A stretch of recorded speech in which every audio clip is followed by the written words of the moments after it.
So if you're in your 20s and you're thinking about investing, you're thinking about what am I going to be in the next 10, 20 years? How wealthy do I want to become? And you're thinking, what are the exact steps I need to take in order for me to make the right investment choices? Then this video is for you. So in this video, I'm going to be showing you 10 different rules I feel you need to follow if you want to really get good at investing. And number 10 is my ultimate rule. So make sure you stick to the end and watch this particular video. So rule 1 is that you have to start early and compound your interest. Now, what I simply mean is that it's never too early to start investing, and there's no amount that is categorically too small for you to start investing. The moment you start making any kind of profit, I feel you should have an investment in any kind of way, whether through somebody or whether it's a joint investment. Because of course, most of you don't know that there's actually something called joint investment, where you invest a small amount of money with other people and you guys all get an ROI together. So it's never too late for you to start investing. So you can start investing as early as today, and you need to look out for investments that where you can compound your interest, which means that as you make more money, you keep on reinvesting the money in it. Now, rule 2 is that you have to make sure that you diversify your investment. You don't put all your eggs in one basket. I think there's a passage in the Bible that talks about a man not putting all his effort in one particular point or in one particular place. All right, the Bible talks about you scattering your investments around different vehicles, and this is like one of my living principles, because diversity is really going to help you. Imagine somebody who invested all his money in oil during the coronavirus crash and lost basically everything, because at that point oil went to as low as minus. Like it was not valuable, and it got to a point whereby you having oil meant that you were losing money. But of course, it's a different story now. But just imagine at that particular point, there are people who might have lost their lives. Okay, how about crypto? There was this coin I bought one time, and the coin literally went to zero. I think it was Luna. That was the name of the coin. So a lot of people have lost investments or lost even their lives because they went all in on one particular investment. So it's very wise for you to scatter your investments all through. I know you might think about that. Okay, some investments are still better than the others, so why don't I invest more money in this, or why don't I go all in that? No, you don't do that, because trust me, everything in life is not certain. Nothing is certain in life. I said that. So it's super important that you know and you understand that you do not put all your eggs in one basket when it comes to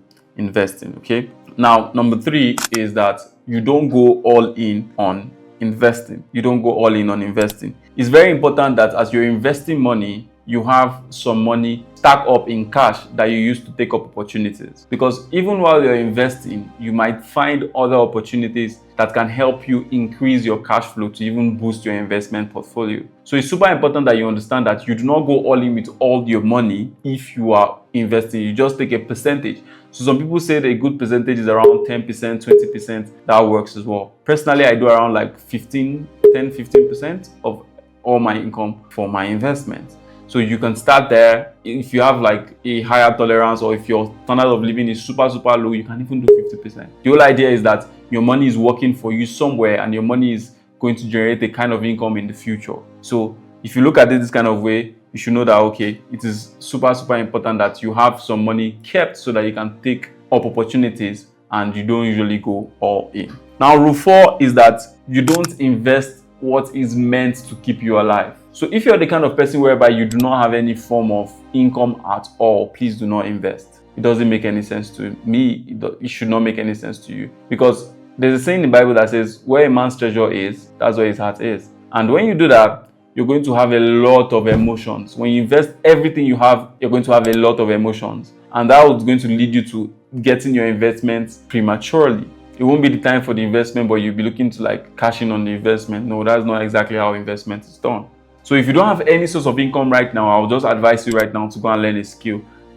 Try to find a particular source of income that can generate you cash flow. Then you can now think of investment. But it's super important that you still watch this video to the end so that you have an idea. So when you get there, you're not confused. So that's it. Do not invest all the money that is meant to keep you alive, so that you don't get emotionally attached to your investments. Now, rule 5 is that you have to focus on the value of the investment, or what the investment is going to be worth, and not the price. The reason why a lot of people do not invest or are not so in line with investment right now is because when they see the cost of investing, let's say they want to do real estate and they be like, oh, this property costs $40,000, this property costs $100,000, this property costs 4 million, 5 million, whatever. They'll be like, oh, that's a lot of money. That's not the way to think about it. It's a lot of money now, but it's a lot more money in the future. So when you're going into investing, you're having it in mind that, okay, this is something that's going to make me a lot in the future. This is something that can potentially give me a new source of income in the future. This is something that can give me passive income in the future. Remember, every form of passive income was once active. Something has to actively be done in order for passive income to be formed. So the whole concept of passive income is a lie if you don't do something actively in the first place. So something has to work in order for passive income to be generated. So when you think about it, you'll be like, how much is this property going to be worth in the next 5 years? How much is it going to be worth in the next 10 years? And use that as a yardstick to estimate how good of an investment that thing is. So that's the rule 5. Focus on value and try to get a good price. All right? Because you're focusing on value doesn't mean you should not get a good price. Always try to get a good price. But focus on what that investment is going to be worth in the future and how your money is going to work for you. Now, rule 6 is that make sure you always do your own research. There's this thing common with a lot of people where because everybody's doing one particular thing, they want to do it as well. No, that's the wrong way to go about it. You don't have to invest in everything. Invest in instruments you understand so that you know exactly when you need to take whatever action needs be on that particular investment. So if you decide that you want to start investing in gold today, I advise that you start making research about how gold investment works. Try to understand the market so you know when to make necessary actions to make sure that your investment yields at the end of the day. You cannot go wrong doing your own research, to be honest. It's nice to have expert advisors, but you probably might not be able to afford an expert advisor, but that doesn't mean you should not invest. The reason why you pay an expert advisor is simply because that expert advisor has done research. So you're paying him for the research he has done. Am I saying you shouldn't get an advisor? No. But it's always super important that you understand what you're investing in. Because how do you even know that the advisor is giving you good advice if you don't have any idea of what he's advising you on? That's another angle, right?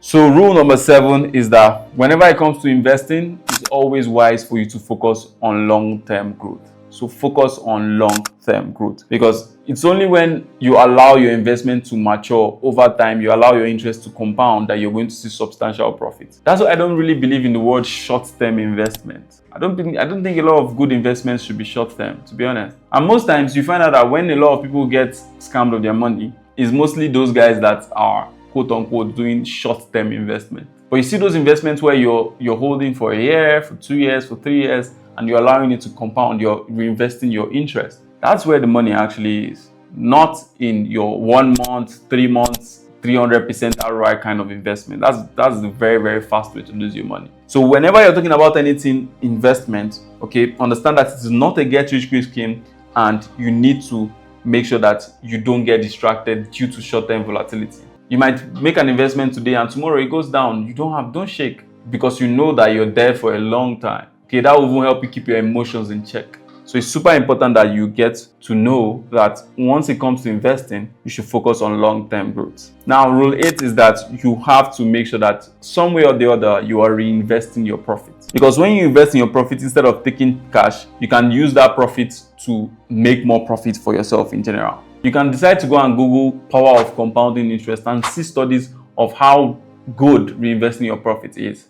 So always reinvest your profit. Now, rule 9 is one particular rule that a lot of investors miss. Now, rule 9 is set financial goals and take profit. There's so many people who go about investing and they invested today. They're seeing their profit up there. They don't take the profit. And before you know, now the market turns back on them. Everything in life is speculative, like I told you. Anything can happen at any time. So it's always super important you take healthy profit. And you might be asking, okay, but Praise, you just told us to reinvest our profit. Yes, reinvest a percentage of your profit. Because how do you get a fulfillment that you're actually doing something right if there's no way that you can spend that money and feel the money that you are investing? So take some profit, go for a holiday, buy yourself nice things, buy yourself quote unquote the material things that people say, enjoy your life. And take profit. Always make sure that you're taking healthy profits, a percentage of your profits. Take a percentage, enjoy yourself with a percentage of your profit. Of course, you even worked for it. So, of course, is it your children that will enjoy it?